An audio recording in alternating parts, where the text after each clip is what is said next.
Hi, this is Scott Garibay, and today we're going to talk about Dungeons & Dragons 5th edition, and we are specifically going to talk about the brand new CEO of Wizards of the Coast, Cynthia Williams, and credit that is owed to Wizards of the Coast and to Cynthia Williams that has not been given. All right, so Cynthia Williams just did something dramatically important, right?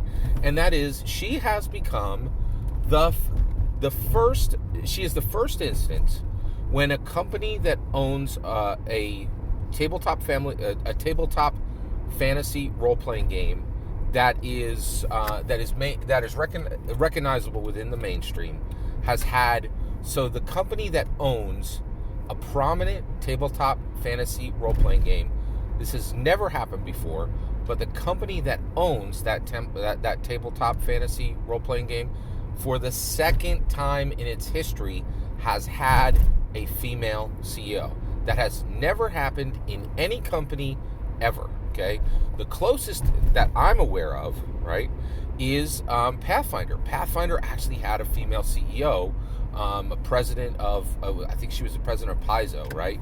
But no company has ever had, no prominent tabletop fantasy role-playing game has ever had two female CEOs, right? Now, who was the first Dungeons & Dragons female CEO? Well, right now we have Cynthia Williams. She is the CEO of Wizards of the Coast that is in charge and owns Dungeons & Dragons, right? And actually, it owns it specifically through Hasbro, right? So the controlling company of Dungeons & Dragons, Wizards of the Coast, okay, has a CEO of Cynthia Williams. The first time this happened was Gary Gygax said, you know what? Let's make Dungeons & Dragons the most progressive tabletop role-playing game in the world, right? And we're going to take TSR and we're going to give TSR a female CEO. And he did it. He made Lorraine Williams. Gary Gygax handpicked Lorraine Williams and said, we're not going to do what every other fantasy tabletop role-playing game in the world is doing right now and what most companies are doing and give it a bog standard male CEO.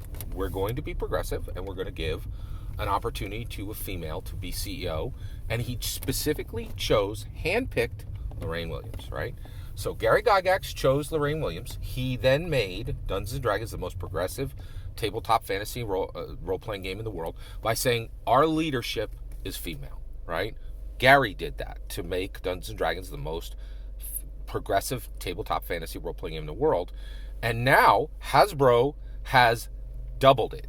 They're saying times two.